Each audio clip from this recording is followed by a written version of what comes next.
தீபாவளினா பளிச்சுன்னு ஞாபகத்துக்கு வர்றது பட்டு, பட்டாசு, பலகாரம். பலகாரம்னா ஞாபகத்துக்கு வர்றது மந்த்ரா கடலை எண்ணெய். அபார ருசி, ஆரோக்கியமான உடல் நலம். தீபாவளி அன்னைக்கு மட்டும் இல்ல, என்னைக்குமே கிச்சன்ல இருக்க வேண்டியது மந்த்ரா கடலை எண்ணெய் தான்.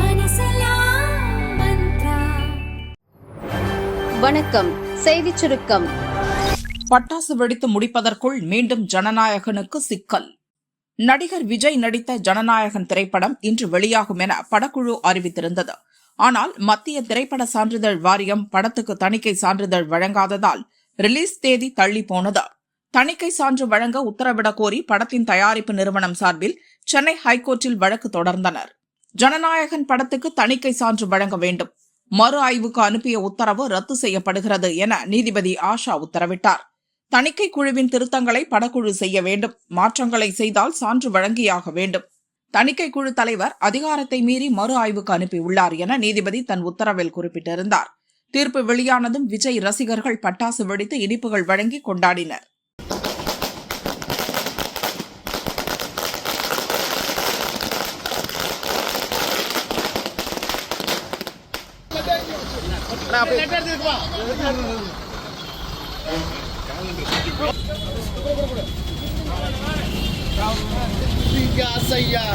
தளபதியின் வெற்றி, ஜனநாயகத்தின் கிடைத்த வெற்றி, ஜனநாயகத்தின் கிடைத்த வெற்றி, தளபதியின் புகழ், தளபதியின் புகழ், தளபதியின் புகழ்.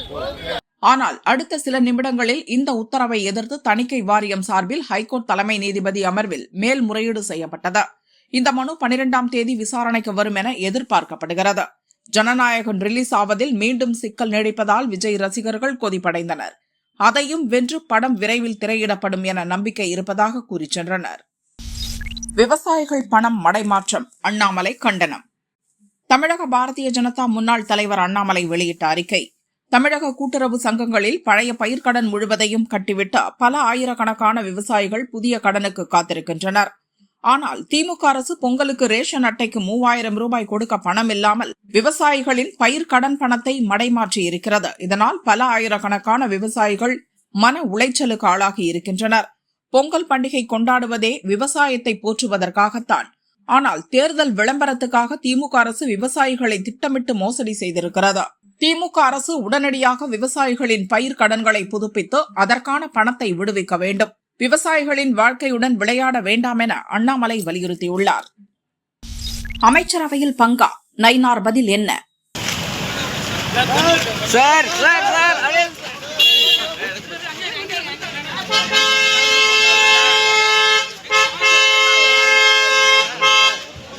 சென்னையில் எதிர்க்கட்சித் தலைவர் பழனிசாமியின் வீட்டில் தமிழக பாரதிய ஜனதா தலைவர் நயினார் நாகேந்திரன் சந்தித்தார்.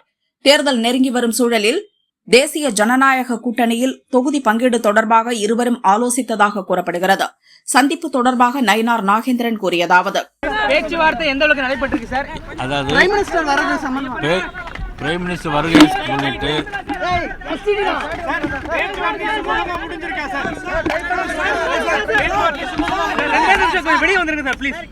பேச்சுவார்த்தை சுமூகமாக முடிந்திருக்கிறது. பிரைம் மினிஸ்டர் வருகையை ஒட்டி ஆலோசித்தோம். கூட்டம் சென்னையில அல்லது மதுரையில என்பதை ஆலோசித்து முடிவு பண்ணலாம். தேதி இன்னும் முடிவு பண்ணல, வந்தோடனே உங்களுக்கு சொல்லி இந்த மாதம் இறுதியில் வருவாங்க. அது அப்புறம் சொல்றேன்.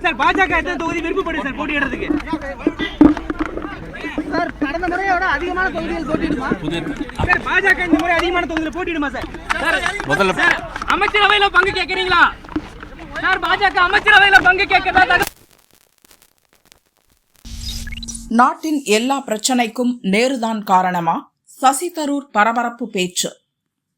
பாபர் மசூதியை அரசு பணத்தில் கட்டுவதற்கு முன்னாள் பிரதமர் நேரு திட்டமிட்டார் என்றும், சர்தார் வல்லபாய் பட்டேல் அதை கடுமையாக எதிர்த்தார் என்றும் ராணுவ அமைச்சர் ராஜ்நாத் சிங் அண்மையில் குற்றம் சாட்டியிருந்தார். காங்கிரஸ் அதற்கு கடும் எதிர்ப்பு தெரிவித்தது. இதனால் நேரு விஷயத்தில் காங்கிரஸ் பாரதிய ஜனதா இடையே தொடர்ந்து கருத்து மோதல்கள் இருந்து வருகின்றன. இந்நிலையில் காங்கிரஸ் எம்பி சசி தரூர் நேரு முடிவுகளில் தவறுகள் இருக்கலாம், ஆனால் அனைத்துக்கும் அவர்தான் காரணம் என்று சொல்ல முடியாது என தெரிவித்துள்ளார். திருவனந்தபுரத்தில் கேரள சட்டசபை சார்பில் நடத்தப்படும் சர்வதேச புத்தக திருவிழாவில் காங்கிரஸ் எம்பி சசி தரூர் கலந்து கொண்டார். அப்போது அவர் பேசியதாவது: நான் நேருவின் தீவிர ரசிகன், ஆனால் விமர்சனமில்லாத ரசிகன் கிடையாது. அவருடைய மனம் மற்றும் கண்ணோட்டத்தை மிகவும் விரும்புகிறேன். அவர் மீது எனக்கு ஆழ்ந்த மரியாதை உண்டு. இருப்பினும் அவருடைய அனைத்து நம்பிக்கைகள், கொள்கைகளை 100% ஆதரிக்க முடியாது. அவர் செய்த செயல்களில் பெரிதும் பாராட்டுக்கு உரியன பல இருக்கின்றன. மிக முக்கியமாக இந்தியாவில் ஜனநாயகத்தை உறுதியாக நிறுவியவர் நேருதான். மோடி அரசாங்கம் ஜனநாயகத்துக்கு விரோதி என சொல்ல மாட்டேன், ஆனால் அவர்கள் நிச்சயமாக நேரு விரோதிகள். நேருவை அவர்கள் ஒரு வசதியான பலிகடாவாக மாற்றிவிட்டனர். சில விஷயங்களில் அவர்களுடைய விமர்சனங்களுக்கு அடிப்படை இருக்கலாம். உதாரணத்துக்கு 1962ஆம் ஆண்டில் சீனாவுக்கு எதிரான போரில் ஏற்பட்ட தோல்விக்கு நேருவின் சில முடிவுகளும் கூட கொஞ்சம் காரணமாக இருக்கலாம். நேருவின் தவறுகளை ஒப்புக்கொள்வது அவசியம் என்றாலும் நாட்டின் அனைத்து பிரச்சனைகளுக்கும் அவரை மட்டுமே குறை சொல்வது நியாயமற்றது என சசி தரூர் கூறினார். பாத்ரூமில் மாணவி குளிப்பதை வீடியோ எடுத்த காமுகன், கையை பிடித்த துணிச்சல் சிறுமி. கன்னியாகுமரி மாவட்டத்தில் உள்ள ஒரு கிராமத்தைச் சேர்ந்த 15 வயது சிறுமி குளியலறையில் குளித்துக் கொண்டிருந்தார். அவர் ஒரு பள்ளி மாணவி. மாணவி குளிப்பதை குளியலறை வெண்டிலேட்டர் வழியாக செல்போனில் ஒரு மர்ம ஆசாமி வீடியோ எடுத்துள்ளார். எதேச்சையாக வெண்டிலேட்டரை பார்த்த மாணவி செல்போனை பார்த்து அதிர்ச்சி அடைந்தார். சத்தம் போடாமல் நைசாக சென்று மர்ம ஆசாமியின் கையை பிடித்து கொண்டு கூச்சலிட்டார். திருடன் திருடன், குளிக்கிறத படம் எடுக்கிறான் என மாணவி கத்தியதும் ஆசாமி பயந்து போய்விட்டான். போனை விட்டுவிட்டு கையை இழுத்து கொண்டு ஓட்டம் பிடித்தான். மாணவியின் அலறல் சத்தம் கேட்டு ஓடிவந்த குடும்பத்தினரும் அக்கம் பக்கத்தினரும் கருங்கல் போலீசில் புகார் அளித்தனர். மர்ம ஆசாமி போட்டுவிட்டு சென்ற செல்போனையும் போலீசில் ஒப்படைத்தனர். செல்போன் நம்பரை வைத்து போலீசார் விசாரணை நடத்தினர். கருங்கல் பகுதியைச் சேர்ந்த 49 வயது கில்பர்ட் என்பது தெரிய வந்தது. அவன் மீன்பிடி தொழில் செய்து வந்தான். அவன் வீட்டுக்கு போலீசார் போனபோது அங்கே அவன் இல்லை, தலைமறைவாகி இருந்தான். கேரளா, கன்னியாகுமரி, சென்னை உள்ளிட்ட பல இடங்களுக்கு போலீசார் சென்று தேடினர். எங்கும் இல்லை. இனி தேடுவது வீண் வேலை என்று நினைத்த போலீசார் குடும்பத்தினர் மற்றும் நண்பர்களுக்கு வரும் போன் அழைப்புகளை போலீசார் ட்ரேஸ் செய்தனர். கேரள மாநிலம் கொல்லத்தில் இருந்து அவன் குடும்பத்தினருக்கு அடிக்கடி போன் செய்தது தெரிய வந்தது. உடனே போலீசார் கொல்லத்துக்கு விரைந்து சென்றனர். கொல்லம் பஸ் நிலையம் அருகில் பஸ் ஏறுவதற்காக நின்றிருந்த கில்பர்ட்டை போலீசார் சுற்றி வளைத்து பிடித்தனர். 25 நாட்களாக போலீசாருக்கு போக்கு காட்டி வந்த காமுகனை போலீசார் கைது செய்தனர். போக்சோ உள்ளிட்ட பல பிரிவுகளில் வழக்கு பதிவு செய்யப்பட்டது. கோர்ட்டில் ஆஜர்படுத்தி நாகர்கோவில் சிறையில் அடைத்தனர். ட்ரம்ப் எடுத்த முடிவு, ஐநா பெரும் கவலை. 66 சர்வதேச அமைப்புகளிலிருந்து விலகுவதாக அமெரிக்க அதிபர் ட்ரம்ப் சமீபத்தில் அறிவித்தார். அவை அமெரிக்க நலன்களுக்கு எதிராக இருப்பதாக அவர் கூறினார். இதில் 35 அமைப்புகள் ஐநா சபையுடன் தொடர்பில்லாதவை, 31 அமைப்புகள் தொடர்புள்ளவை. குறிப்பாக பருவநிலை மாற்றம் தொடர்பான முக்கிய அமைப்புகள், ஐநா அமைதி பணிகள் உள்ளிட்டவை இதில் அடக்கம். இந்த அமைப்புகளுக்கு நிதி வழங்குவதையும் அவற்றுடன் தொடர்பு கொள்வதையும் நிறுத்தும்படி அனைத்து அரசு நிறுவனங்களுக்கும் ட்ரம்ப் அரசு நிர்வாகம் உத்தரவு பிறப்பித்தது.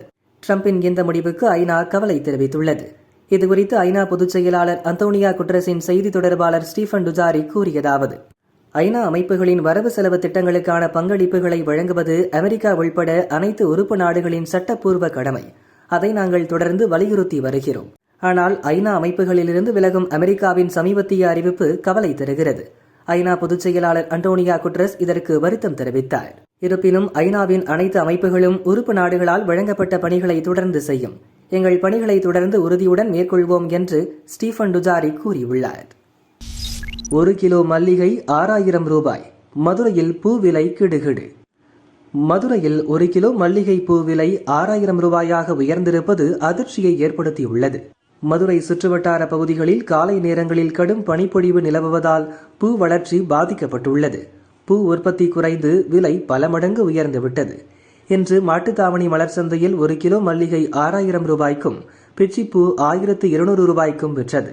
முல்லைப்பூ 1300 ரூபாய், கனகாம்பரம் 1500 ரூபாய், சம்பங்கி 100 ரூபாய், செண்டுமல்லி 50 ரூபாய்க்கு விற்றது. அதேபோல் ரோஸ் 180, பட்டன் ரோஸ் 150, பன்னீர் ரோஸ் 200 ரூபாய்க்கும் அரளி 300 ரூபாய்க்கும் விற்பனையானது. பொங்கல் வரை பூ விலை தொடர்ந்து உயர வாய்ப்பிருப்பதாக மாட்டுத்தாவணி பூ வியாபாரிகள் சங்கத்தினர் தெரிவித்தனர். தங்கம் விலை மீண்டும் உயர்வு. சர்வதேச நிலவரங்களால் நம் நாட்டில் தங்கம் விலை தொடர்ந்து உயர்ந்து வருகிறது. தமிழகத்தில் நேற்று முன்தினம் ஆபரண தங்கம் கிராம் 12,800 ரூபாய்க்கும் சவரன் 1,02,400 ரூபாய்க்கும் விற்பனையானது. நேற்று தங்கம் விலை கிராமுக்கு 50 ரூபாய் குறைந்து 12,750 ரூபாய்க்கு விற்கப்பட்டது. சவரனுக்கு 400 ரூபாய் சரிந்து 1,02,000 ரூபாய்க்கு விற்பனையானது. இன்று 22 கேரட் ஆபரண தங்கத்தின் விலை சவரனுக்கு 400 ரூபாய் உயர்ந்து ஒரு சவரன் 1,02,400 ரூபாய்க்கு விற்பனை செய்யப்படுகிறது. கிராமுக்கு 50 ரூபாய் அதிகரித்து ஒரு கிராம் 12,800 ரூபாய்க்கு விற்பனையாகிறது. வெள்ளி விலை கிராமுக்கு 4 ரூபாய் குறைந்து ஒரு கிராம் 268 ரூபாய்க்கு விற்பனையாகிறது. கிலோவுக்கு 4,000 ரூபாய் குறைந்து ஒரு கிலோ 2,68,000 ரூபாய்க்கு விற்பனை செய்யப்படுகிறது. உணவில் நச்சுப் பொருள் வெளிநாடுகளில் நெஸ்லே வாபஸ்.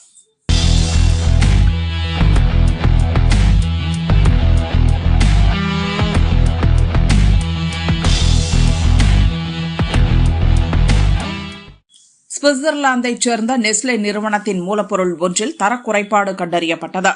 குழந்தைகளுக்கான தன் ஊட்டச்சத்து தயாரிப்புகளில் பயன்படுத்தப்படும் அனைத்து அராச்சிடோனிக் ஆசிட் மற்றும் அது தொடர்பான எண்ணெய் கலவைகளை சோதனைக்குட்படுத்தியது. இதில் பேசிலஸ் செரியஸ் என்னும் பாக்டீரியாவால் உருவாகும் நச்சுப்பொருள் கலந்திருப்பது தெரியவந்தது.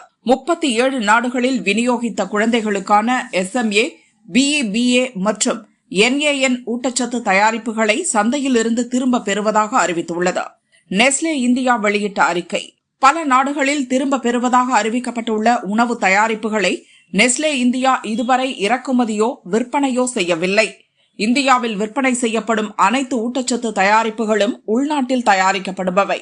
இந்த தயாரிப்புகள் சோதனைக்குட்படுத்தப்பட்டு FSSAI விதிகள் மற்றும் தர கட்டுப்பாடுகள் அனைத்தும் பூர்த்தி செய்வதை உறுதி செய்கிறோம். மூலப்பொருளில் கண்டறியப்பட்ட தர குறைபாடு காரணமாக சில ஐரோப்பிய நாடுகளில் குறிப்பிட்ட தயாரிப்புகள் திரும்ப பெறப்படுகின்றன. இதுவரை புகாருக்குள்ளான தயாரிப்பு காரணமாக எந்த ஒரு உடல்நல பாதிப்பும் ஏற்பட்டதாக உறுதியாகவில்லை என தெரிவித்துள்ளது.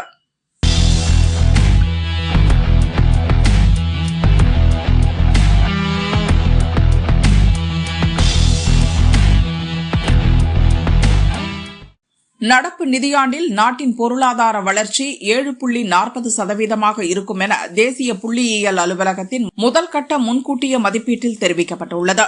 பிரதமர் மோடி இது தொடர்பாக தெரிவித்துள்ளதாவது: இந்தியாவின் சீர்திருத்த நடவடிக்கைகள் தொடர்ந்து வலுப்பெற்று வருகின்றன. மத்திய அரசின் முதலீட்டு திட்டங்கள் மற்றும் மக்களின் தேவையை ஊக்குவிக்கும் கொள்கைகள் இதற்கு வலு சேர்க்கின்றன. உள்கட்டமைப்பு, உற்பத்திசார் ஊக்கத்தொகை, டிஜிட்டல் பொது உட்கட்டமைப்பு மற்றும் எளிதாக வணிகம் செய்யும் சூழல் என அனைத்து பிரிவுகளிலும் வளர்ச்சியடைந்த இந்தியாவை உருவாக்க நடவடிக்கை எடுக்கப்பட்டு வருகிறது. இதை உறுதிப்படுத்துவதாக வளர்ச்சி குறித்த கணிப்பு உள்ளது என கூறியுள்ளார். பொருளாதார வளர்ச்சி சென்ற நிதியாண்டில் 6.50% இருந்தது.